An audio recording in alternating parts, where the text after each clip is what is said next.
Ok. Então, dando continuidade aqui, lembra lá, a gente começou a ver os algoritmos de ordenação, e aí na última aula que foi ontem, a gente falou muito a respeito da complexidade de algoritmos. E o que que acontece? Quando a gente fala da complexidade, igual eu comentei ontem com vocês, a gente está procurando desenvolver algoritmos com melhores formas de executar execução. E na ordenação, que ele é um problema extremamente crítico e é um problema bastante convencional no mundo da programação, esses tipos de problemas eles geralmente recebem focos especiais. Por quê? Porque eles são muito utilizados, são problemas muito versáteis. Então são criadas diversas soluções para esses problemas. Por exemplo, no caso de ordenação, existem diversos algoritmos de ordenação que existem dentro do nosso cenário. E para poder solucionar esses algoritmos de forma distinta, aí, ao mesmo tempo, além da gente conseguir pensar, em abordagens diferentes, etc., a gente tem de pensar em utilizar estratégias diferentes para a solução desses algoritmos. E no algoritmo de ordenação, a gente tem uma premissa básica, que é uma estratégia que é muito utilizada também em algoritmos de ordenação para acelerar o seu desempenho, que é a técnica que a gente chama de divisão e conquista. Então, o que seria a divisão e conquista? Para a gente explicar aqui de uma maneira bem fácil.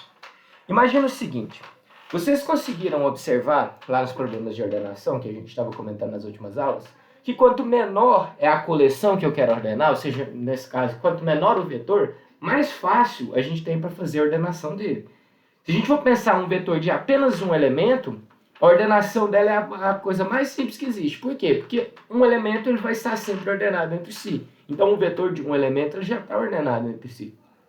Se eu tivesse um vetor de dois elementos, bastaria eu comparar esses dois elementos entre si para eu poder verificar se eles estão na ordem correta ou não. Então, com apenas uma comparação eu faço. À medida que a gente vai aumentando o número de elementos, a complexidade para solucionar o problema de ordenação, ela vai aumentando junto. Então, quanto menor o problema, mais fácil a gente consegue resolver. E uma segunda característica que a gente tem também, que a gente consegue aproveitar nos algoritmos de ordenação, é que se a gente tiver uma parcela do vetor ordenada, dependendo da abordagem que a gente conseguir atuar, a gente vai conseguir ter um grande desempenho interessante. Por que a gente consegue ver isso? Lembra que lá no Insertion Sort, se vocês lembrarem lá, o que acontece? Eu tenho um vetor lá, imagina que eu tenho um vetor lá 1, 2, 5, e aí depois aqui eu tenho um 4 e um 3. No Insertion Sort a gente vai resolvendo ele por camadas, né? Então eu resolvo a primeira camada, aí eu resolvo a segunda, nesse caso aqui o vetor já está resolvido até a terceira. Como eu já tenho uma grande parcela do meu vetor já solucionada, e a abordagem do Insertion Sort se aproveita disso, a gente tem que ordenar esses dois números aqui no final, é muito mais rápido quando eu já tenho essa característica. Então a gente tem aqui dentro do problema de ordenação, a gente tem duas características que podem ser detalhadas que são importantes para quando a gente quer aproveitar a divisão e conquista. Qual que é a primeira característica? Problemas menores têm... de novo apertei o Ctrl Z, mas deixa eu aumentar aqui. A primeira característica é que problemas menores são mais fáceis de se solucionar. Ou seja, quanto mais fácil eu tenho o meu vetor, quanto menor ele for, mais fácil vai ser a ordenação. E a segunda característica que é muito importante é que solucionar parte do problema facilita solucionar o todo o problema. Então, se a gente tem um vetor já parcialmente ordenado, é muito mais fácil da gente ordenar sobre ele. Tanto no Insertion Sort, quanto no Selection Sort também, lembra que a gente ordena por posição, até mesmo do Bubble Sort. Então, quando a gente tem um problema na computação que tem essas duas características, primeira característica, problemas menores são mais fáceis de solucionar, e a segunda característica, solucionar parte do problema facilita solucionar todo o problema, a gente consegue vir aqui e utilizar a divisão e conquista. Então, a divisão e conquista, ela nada mais é do que uma estratégia que a gente aplica, é uma forma de programação que a gente vai aplicar sobre os algoritmos, e isso não necessariamente está situando apenas em algoritmos de ordenação, mas a gente consegue aplicar essa estratégia em qualquer algoritmo. Mas para poder conseguir aplicar uma estratégia de divisão e conquista, o nosso problema tem de ter essas duas características. Ele consegue ser resolvido mais fácil se o tamanho dele é menor, e solucionar a parte do problema facilita solucionar o todo. Então, se a gente tem essas duas características marcantes, a gente consegue aplicar a divisão e conquista. E o que é a divisão e conquista? Como o próprio nome já diz, seria você imaginar, agora levando para o mundo real, seria como se você tivesse como dividir o seu problema em problemas menores, solucionar esses problemas menores, e aí depois disso utilizar esses problemas menores solucionados para poder solucionar o problema final. Seria basicamente isso que a gente tem na divisão e conquista. Então a gente vai pegar o nosso problema atual, vai dividir em problemas menores. A partir do momento que a gente divide em problemas menores, esses problemas menores ficam mais fáceis de serem resolvidos. E aí no final que a gente resolve esses problemas menores, a gente agrupa no problema maior e aí a gente vai e consegue solucionar o nosso algoritmo. Então a ideia da divisão e conquista é basicamente eu dividir o problema em um problema menor, que ele seja mais fácil de se resolver esse problema menor e depois usar a solução do problema menor que eu fiz para poder solucionar o problema maior. Ok? Então a ideia da divisão e conquista é isso aí. A parte da questão da estratégia é relativamente simples. Agora, como aplicar isso na prática, que é a parte que a gente vai inicializar agora. Então, imagina o seguinte, nós vamos começar a trabalhar aqui com um algoritmo agora, que ele é baseado na divisão e conquista, que é o Merge Sort. Vamos entender como que funciona o Merge Sort aqui para vocês verem a ideia dele. Então, eu vou vir aqui, vou desenhar meu vetor aqui. Tá? Devia ter... Não.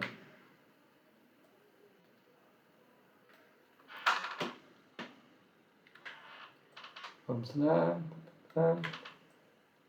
Vai dar certo aqui. Beleza. Esse é o meu vetor aqui. Eu vou considerar um vetor de 8 posições. Vou deixar aqui reservado.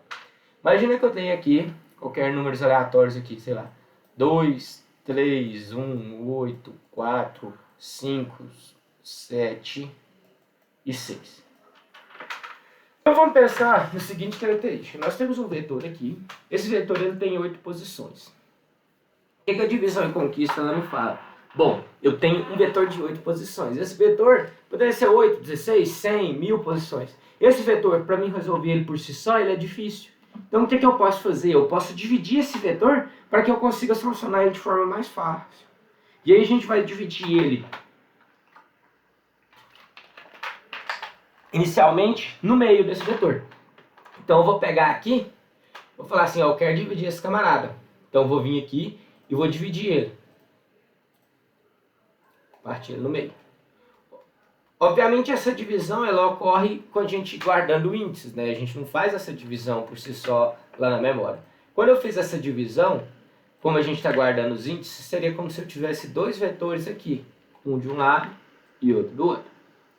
Esses vetores eles ainda estão no mesmo vetor, mas para efeito de ajuste dentro do algoritmo, a gente tem essa divisão aqui em dois elementos.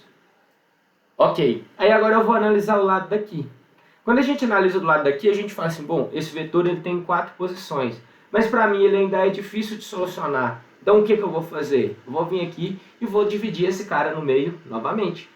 E a mesma coisa eu vou vir aqui desse lado daqui e vou dividir esse cara no meio novamente. Então nós vamos ter agora 4 subvetores, cada um de 2 posições.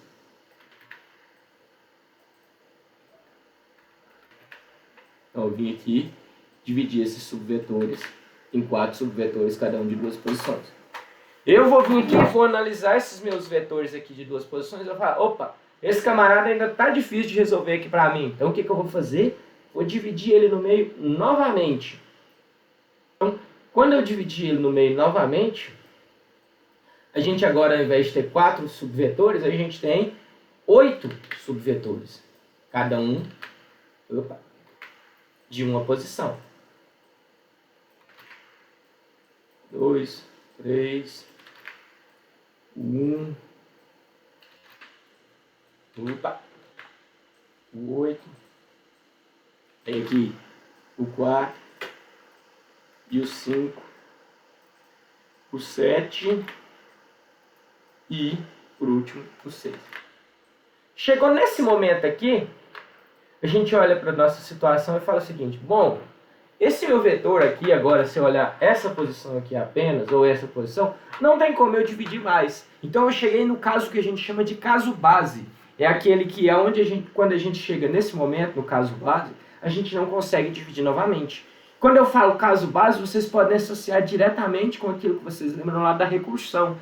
Então, quando a gente ia trabalhar na recursão, o que eu ia fazendo? Eu ia dividindo, chamando as minhas funções novamente, até que chegava em um momento que chegava o caso base. Esse caso base é o momento que a gente não vai chamar mais a minha função recursiva. Então, eu preciso de parar esse momento aqui, é a etapa da divisão. Então, até nesse momento aqui, cadê meu mouse?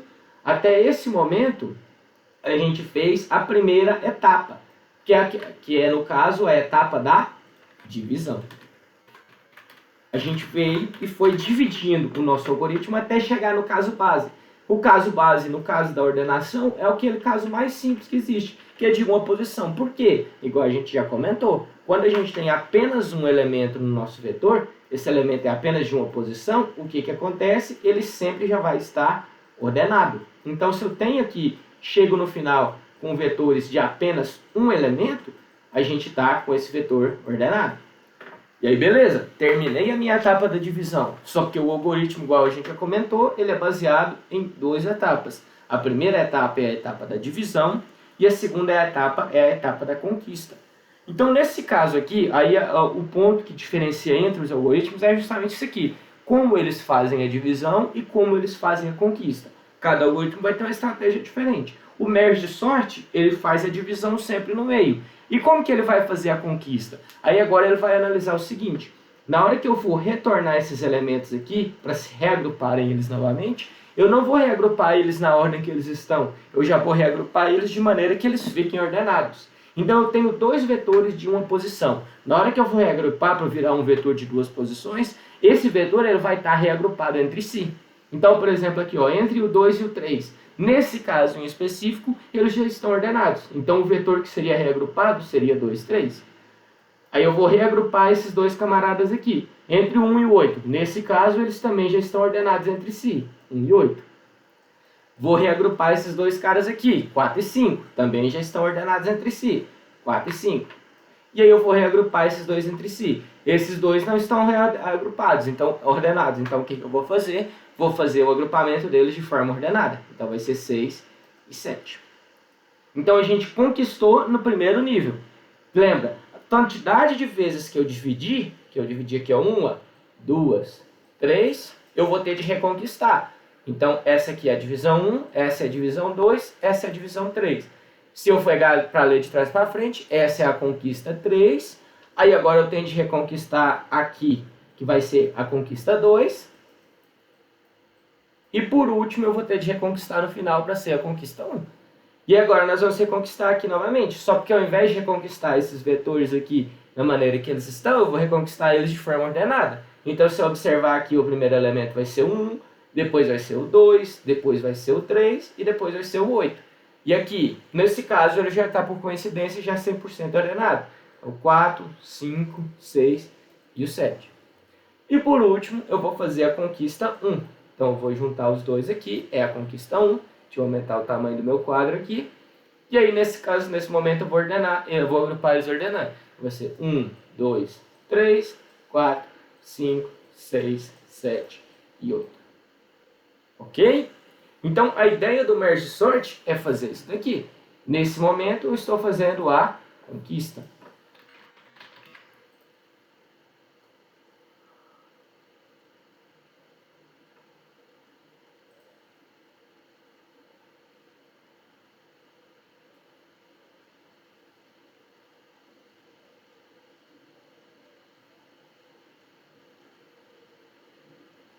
É porque, o que acontece? Para você fazer essa checagem apenas do in 1 e de uma forma diferente, a gente adicionaria uma complexidade maior do que o necessário dentro do nosso algoritmo. A ideia é que a função de conquista, a função de divisão, ela seja única independente de qual nível que você está. E também, da mesma forma, a função de conquista seja única independente de qual nível que você está. Se você fizesse aqui a junção do 7 e do 6 aqui, por exemplo, nesse caso, fora de ordem, a função de conquista no segundo nível ela não funcionaria corretamente. Porque o que acontece? A função de conquista, ela parte da premissa que cada um dos algoritmos, dos vetores, já estão ordenados entre si. Na hora que a gente vai implementando ela, você vai ver. Ela parte dessa premissa. Então, se aqui, ao invés de tivesse o 6 e o 7, tivesse o 7 e o 6, ela estragaria e não funcionaria a conquista na segunda etapa.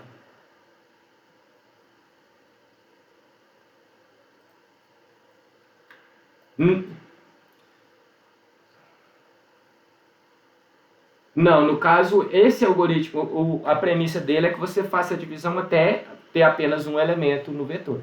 Existem algoritmos que você consegue fazer o merge aqui nesse momento, a conquista nesse momento. Mas o merge sort ele é baseado nessa questão, que você vai dividir até ter apenas uma posição. Ok? Então, a parte do raciocínio lógico por trás do algoritmo é essa daqui.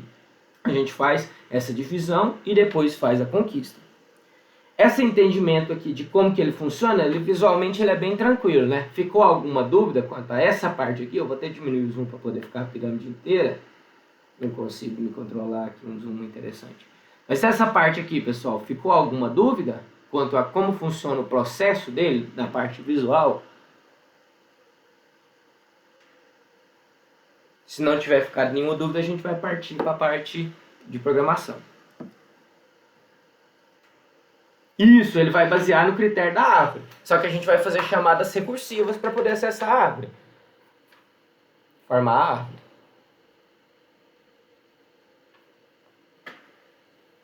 Ok?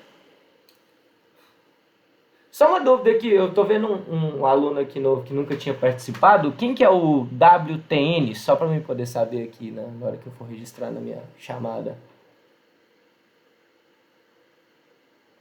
Ah, beleza. Só para me saber aqui, porque eu não tinha visto ainda você participando, só para confirmar aqui.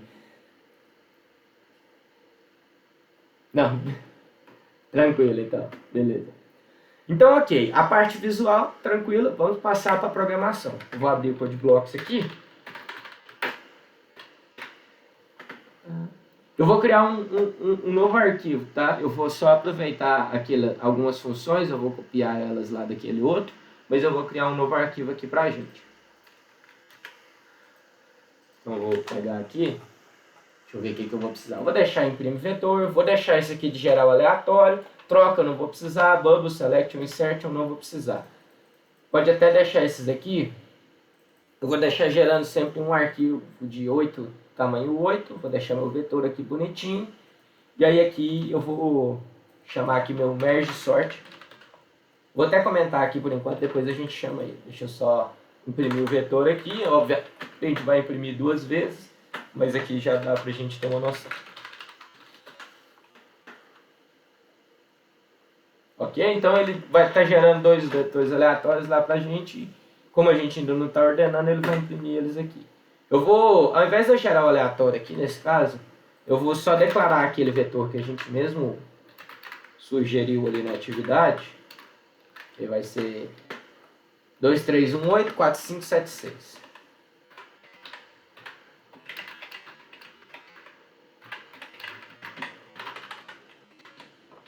E aí nós vamos programar nosso algoritmo aqui. Então vamos começar aqui fazendo o algoritmo do merge. Do merge sort. Então vou vir aqui, vou fazer void merge sort. E aí o merge sort, para a gente poder facilitar a nossa vida, imagina aqui comigo. Para mim poder fazer esse merge sort aqui, eu vou precisar de toda vez para a primeira etapa, que é a divisão aqui, a gente precisa achar a posição do meio do nosso vetor. E para a gente achar a posição do meio do nosso vetor, a gente vai precisar de achar tanto a posição inicial quanto a posição final. Porque se a gente pegar, por exemplo, aqui nesse vetor aqui, se a gente fosse analisar os índices dele, a posição inicial seria a posição 0 e a posição final seria a posição 7.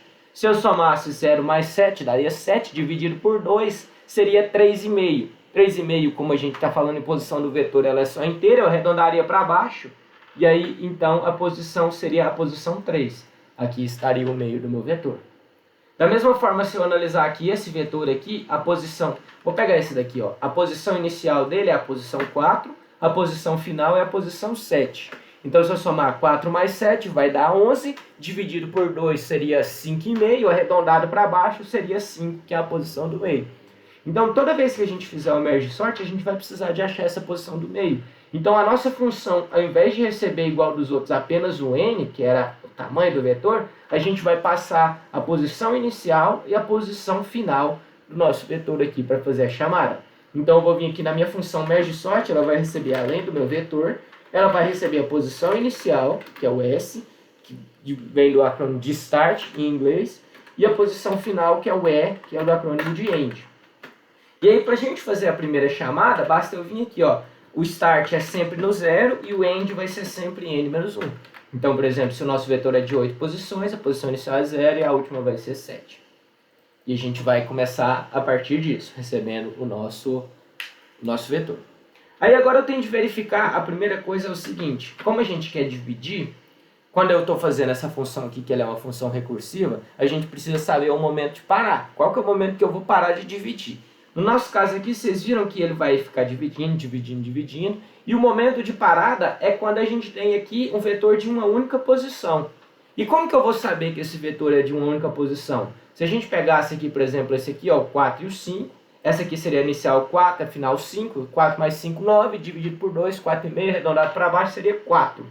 Então, quando eu fizer essa chamada aqui, esse vetor iniciaria na posição 4, mas ele finalizaria também na posição 4, para englobar apenas essa parte aqui. Da mesma forma, esse aqui inicia e termina na posição 7. Então, quando a gente tiver um vetor onde o seu início é igual ao seu fim, quer dizer que a gente está na característica que aquele vetor ele tem apenas uma posição. E se ele tem apenas uma posição, eu não preciso mais dividir. Então, eu só vou dividir enquanto o início for menor do que o fim. Então, vou vir aqui e vou testar. Se o início for menor do que o fim, quer dizer que ainda preciso dividir. Se caso o início for maior ou igual ao fim, a gente não precisa dividir mais. A gente encerra o nosso vetor. E aqui, para dividir, a gente tem que achar o meio. Vai ser igual eu falei para vocês, soma o início mais o fim e divide por 2. A gente acha a posição do meio. E aí a gente chama o nosso merge_sort novamente, a nossa mesma função, só que agora o primeiro vetor, que está o vetor à esquerda, imagina aqui nesse caso, deixa eu só dar um destaque aqui, vou até pegar esse aqui. Imagina nesse caso aqui, a gente sabe que esse aqui é o início, que é o S, esse aqui é o E, que é o fim, e esse aqui é o M, que é o meio. Então, o que a gente vai fazer? Para a gente dividir, a gente vai chamar a mesma função, só que a primeira chamada vai ser só a parte de cá. Para ser a parte de cá, ela vai começar em S e vai até M. E essa parte daqui, ela vai começar em M mais 1 e vai até o E. Então, a gente vai fazer uma chamada para dividindo que começa no início e vai até o meio, e outra que começa no meio mais 1 e vai até o fim. Dessa forma, a gente vai sempre dividir o nosso vetor. Então, eu vou vir aqui e vou fazer a chamada do merge_sort. A primeira vai continuar passando o vetor, mas a primeira começa em S e vai até o M. E a segunda vai começar em M mais 1 e vai até o E. Então, seria como se eu pegasse aqui, por exemplo, e chamasse, ó, esse aqui é meu início, é 0, o fim é 7. Então, eu vou chamar a minha nova função, só que ela vai de 0 até 3, que é o meu primeiro vetor daqui, que é esse aqui. E a segunda função, ela vai de 4 até 7, que é esse vetor daqui. Aí ele vai chegar nessa chamada da função aqui, ele vai fazer a mesma coisa. Só que aqui, nesse momento agora, o início é 0. Cadê? O início é 0. O fim é 3. E o meio vai ser 0 mais 3, 3 dividido por 2, 1,5, arredondado para baixo, 1. Então, a gente vai chamar uma que vai de 0 até 1 e a outra que vai de 2 até 3. E aí daqui, aqui o início é 4, o fim é 7, o meio vai ser 4 mais 7, 11, dividido por 2, 5,5, arredondado para baixo, 5. Então, a gente vai chamar um que vai do 4 até o 5 e outro que vai do 6 até o 7. E aí, dessa forma, a gente vai fazendo todas as divisões do nosso vetor. Até que a gente chegue nesse caso. Quando o início não for menor do que o fim, quer dizer que aquele vetor ele é um vetor de apenas uma posição. Então, não tem mais o que fazer para dividir. Então, essa aqui é a parte da divisão. Até aqui, tá tranquilo?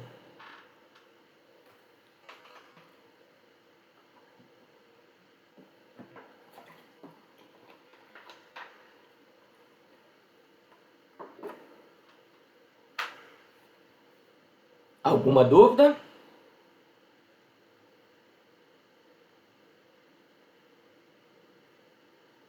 Tranquilo? Beleza.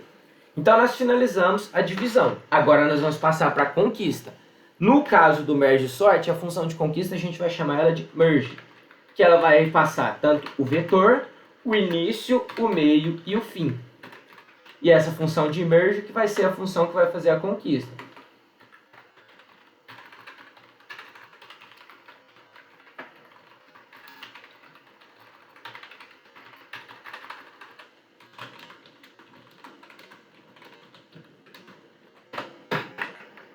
Então observa aqui comigo, deixa eu só compilar aqui só para... Beleza? Então eu vou vir aqui, chamei o merge sort. Por enquanto, ele ainda, como a gente ainda não está conquistando, a gente está só dividindo, ele não está fazendo nada, tá vendo? Então daqui a pouco ele vai começar a conquistar. Então vamos pegar aqui na função de merge para a gente ver o que a gente vai fazer. Então imagina aqui que eu cheguei nesse momento aqui do nosso vetor. Pode ser em qualquer uma dessas condições, como a função de merge ela vai ser idêntica para qualquer uma delas, a gente vai ter que fazer uma análise. Eu vou pegar esse recorte aqui, ó. Imagina que eu estou com esse vetor aqui para a gente poder trabalhar com ele. Então aqui a gente tem, nessa característica aqui, a gente tem o início em 0, que é essa posição aqui. Eu vou até pôr os índices do vetor aqui, 0, 1, 2 e 3. Deixa eu apagar essas setinhas aqui para facilitar. Imaginem esse recorte, mas igual eu comentei, a função ela vai funcionar idêntico para qualquer uma das meus recortes. Então o meu S começa em 0, o fim começa em 3 e o meio, nesse caso, vai estar em 1. Então é 0 mais 3, 3 dividido por 2, 1,5, arredondado para baixo, 1. O que o merge sort ele vai fazer? Ele vai considerar, lembra da premissa que eu falei para vocês, ele considera que cada um desses vetores ele está ordenado entre si. Se cada um desses vetores está ordenado entre si, eles têm uma característica que é bem evidente, que é a seguinte: a primeira posição de cada um desses vetores, ela sempre vai ser o menor elemento do vetor. Por quê? Porque eles estão ordenados. Se eles estão ordenados, a primeira posição é sempre o menor elemento. E aqui é justamente o motivo, o Tairan que tinha me perguntado, de por que a gente não pode fazer a conquista a partir desse momento. Porque a primeira posição do vetor, ela tem de estar sempre na primeira posição. O menor elemento do vetor já tem de estar sempre na primeira posição. O segundo menor elemento do vetor tem de estar sempre na segunda posição. E assim por diante. Então, como característica, a primeira posição do vetor, ela vai ser sempre o menor elemento. E aí, o que ele entende disso? Então, se eu sei que aqui, vamos chamar esse aqui de vetor da esquerda.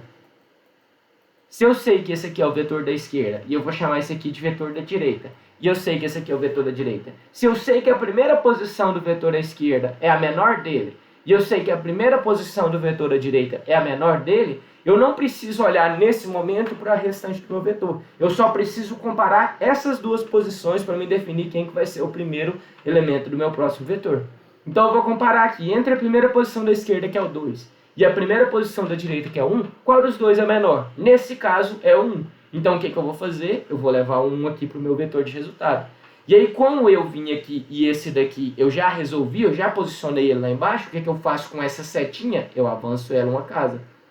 Então quer dizer que a primeira posição do meu vetor à direita já foi encaixada no novo vetor. Agora eu vou olhar para quem? Para a minha segunda posição.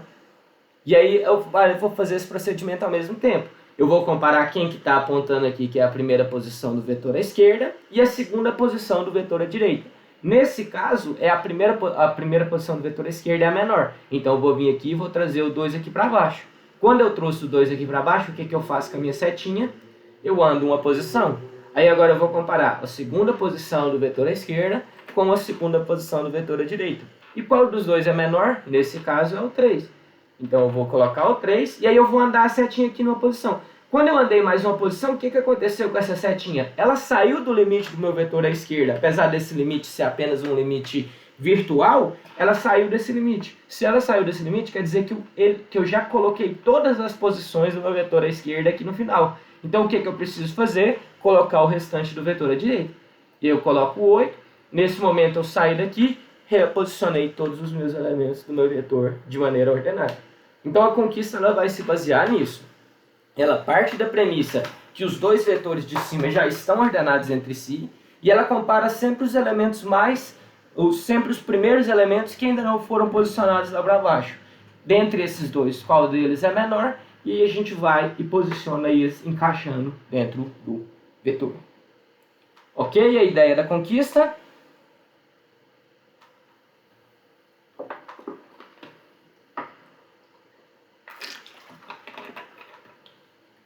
Beleza? Então vamos implementar aqui agora esse negócio. Pontos importantes a se destacar. Eu não consigo vir aqui, se eu vier aqui, por exemplo, imagina que esse aqui seja o meu vetor V. Eu não consigo vir aqui e fazer esse posicionamento no próprio vetor V, porque corre o risco, por exemplo, nesse caso, de eu substituir essa referência. Então, esse posicionamento aqui, ele tem que ser feito no vetor temporário, e depois que concluir, eu transmitir de volta para o V. Então a gente vai criar um vetor temporário, organizar tudo lá dentro dele e no final copiar desse vetor temporário para o meu vetor principal. Esse vai ser o procedimento que a gente vai estar fazendo. Então observa aqui, ó. Eu vou vir aqui e vou criar o meu vetor temporário. Ele vai ser de tamanho sempre... Eu posso colocar ele sempre do tamanho de E menos S, que é o fim menos o início, mais 1. Vai ser sempre esse tamanho aqui do meu vetor. E aí agora eu vou precisar, com essas setinhas aqui que a gente colocou aqui embaixo, cada uma delas eu vai ter de ser registrada em um determinado momento. Então eu tenho uma setinha aqui que está apontando para qual elemento do vetor da esquerda que eu vou comparar. Eu tenho uma setinha aqui que está apontando para qual elemento do vetor da direita que eu vou comparar. E eu também tenho uma setinha aqui embaixo para apontando em qual posição do vetor temporário é a próxima que eu vou encaixar. Então eu vou ter 3 índices distintos. Nesse caso nós vamos chamar esse aqui de I, o vermelho vai ser o I, aqui o verde que está na posição da direita vai ser o J e o azulzinho aqui vai ser o K. Então nós vamos ter 3 índices aqui para serem registrados. O índice I começa aonde? Ele começa sempre no início do vetor da esquerda. O início do vetor da esquerda é o S. O índice J, ele começa sempre no início do vetor da direita. O início do vetor da direita é sempre meio mais 1. E o índice K começa sempre na primeira posição do meu vetor temporário, que é a posição 0. Vou até quebrar isso aqui para ficar mais claro essa interpretação. Então o índice I é o que vai manipular o vetor da esquerda, o índice J é o que vai estar manipulando o vetor da direita, e o índice K é o que vai estar manipulando o vetor temporário. E aí agora eu vou fazer essa estratégia de repetição aqui, e ela vai se repetir até que o nosso índice, ou o índice K, o índice I caia fora dos limites do vetor da esquerda, ou que o índice J caia fora dos limites do vetor da direita. Então, quando uma dessas duas condições acontecer, eu paro. Então eu posso vir aqui e fazer o seguinte, enquanto o índice I for menor ou igual ao meio, quer dizer que ele ainda está no vetor à esquerda, e o índice J for menor ou igual ao fim, quer dizer que ele ainda está no vetor à direita, enquanto essas duas condições forem ativas, quer dizer que eu ainda estou acompanhando os dois. E aí eu vou verificar justamente aquilo que a gente fez. Se o vetor à esquerda é menor do que o vetor da direita, eu encaixo o vetor da esquerda. Se o vetor da direita é menor do que o da esquerda, eu encaixo o da direita. Então eu vou vir aqui e vou ver. Se vetor na posição I for menor do que o vetor na posição J, eu vou encaixar o vetor na posição J. E aí quando eu encaixo, vamos pegar aqui, deixa eu apagar isso aqui tudo e vamos, aqui nesse momento eu apago, nesse momento eu apago, isso aqui também eu apago. Vamos pensar aqui, eu estou com o vetor na posição I é o 2, vetor na posição J é 1. 2 é menor do que 1? Não, nesse caso 1 é menor do que 2. O que eu vou fazer então? Eu vou colocar esse 1 aqui, e a partir do momento que eu coloco esse 1, eu ando com o J e ando com o K. Vocês concordam comigo? Então, quando eu coloco um elemento do vetor da direita, eu incremento tanto o J quanto o K. No outro momento agora, eu vou comparar o 2 com o 8. O 2 é menor que o 8. Então, eu vou colocar o 2 aqui, ando com o I e ando com o K. Então, sempre o K anda e o I e o J andam de acordo com a posição que a gente comparou. Então, nesse caso aqui, se o I for menor do que o J, quer dizer que eu vou andar com o I. Então, eu vou colocar TMP na posição K++ é igual a V na posição I++. Ou seja, eu estou atribuindo ao TMP na posição K o vetor na posição I. E depois, porque esse incremento aqui é posterior, eu incremento tanto o K quanto o I.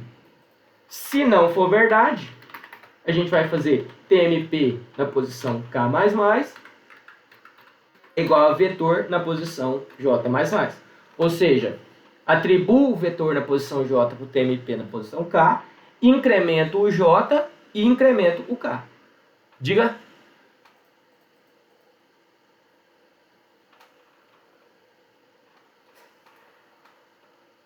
Tá, deixa eu ver se eu consigo aqui. Editor, cadê? Cores.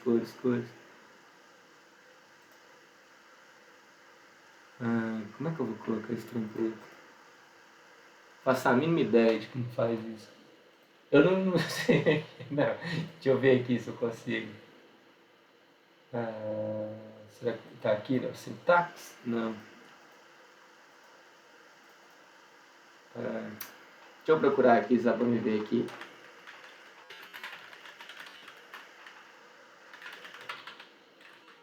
Codebox. Aí, ó. Deixa eu ver aqui.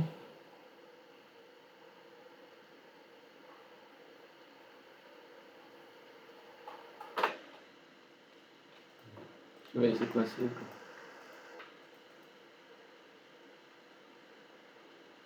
Teria de ter um aqui.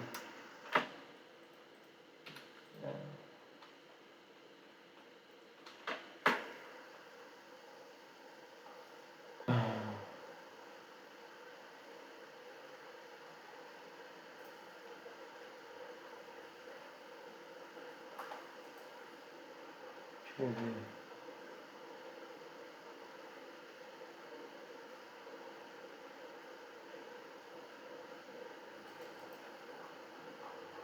Eu vou precisar de baixar um tema aqui depois, que ele não vem por padrão aqui. Mas eu vou ter de fazer isso para a próxima aula, tá? Assim, desculpa aí, mas na próxima aula eu providencio esse tema, pode ser?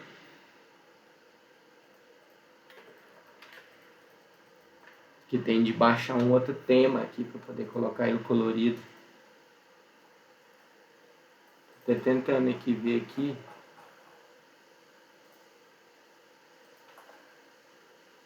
Como que faz isso aqui? Que tem até uma corzinha aqui. Igual eu falei, eu vou baixar ele e na próxima aula eu deixo ele aqui para vocês. Infelizmente eu não tinha me preparado, eu não sabia que vocês estavam com esse problema aí. Pode ser? Na próxima aula eu providencio esse tema pretinho aí pra vocês. Aqui. Olha, ele sai.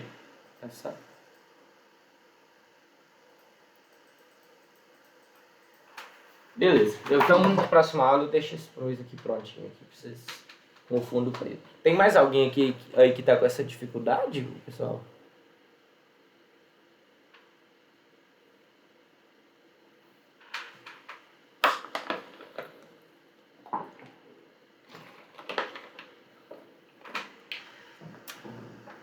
João, você tá me ouvindo agora? Você caiu aí, parece?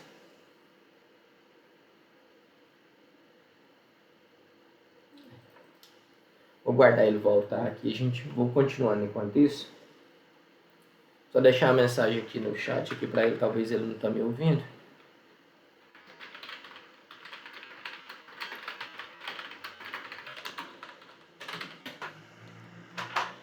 Beleza.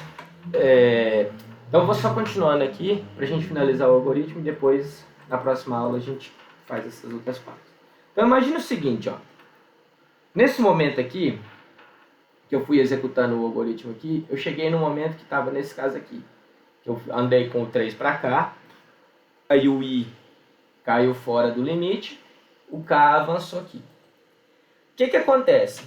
Nesse caso aqui, por coincidência, quem saiu fora foi o I. Ou seja, o I saiu dos limites. Nesse momento aqui, o I não é mais menor ou igual ao M, porque o meu M é 1, o meu I está valendo 2.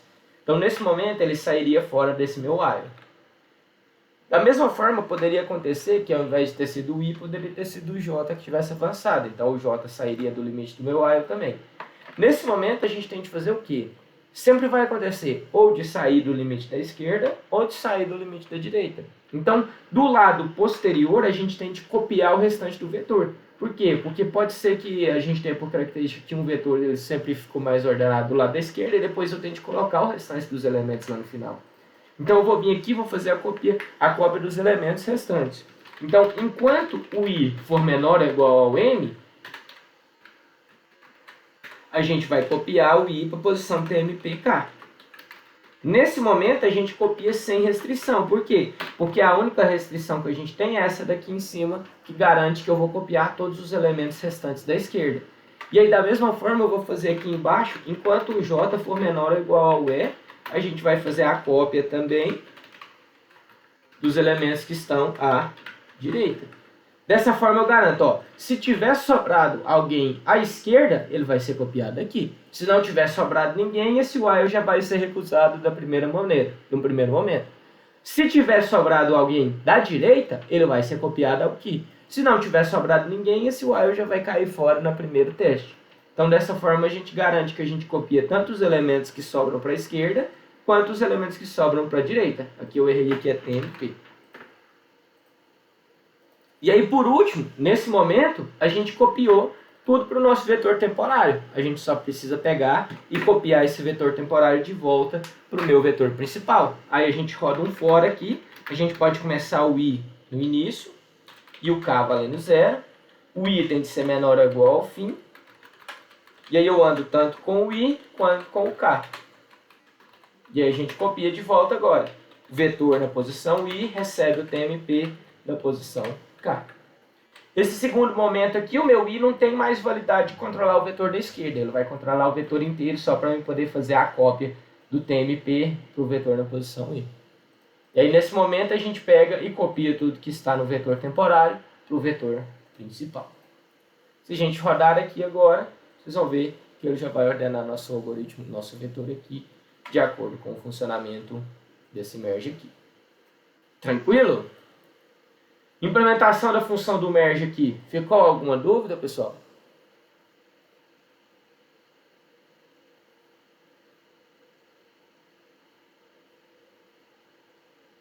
Eu não estou conseguindo te ouvir, João. Eu não sei se você está com algum problema e tal. Eu não sei se o restante do pessoal está tendo esse problema também. Vocês estão conseguindo ouvir o microfone do João? Agora eu estou conseguindo, João. Beleza. Ficou alguma dúvida, pessoal? Você ia comentar alguma coisa, João?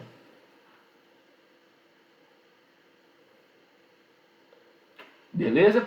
Então, pessoal, eu vou fazer o seguinte. Aqui a gente finaliza o nosso algoritmo. Eu vou compartilhar ele lá com vocês. E aí, na próxima aula, na semana que vem, a gente faz a análise da complexidade desse algoritmo. E a gente estuda algumas outras modificações que dão para fazer nele. Beleza?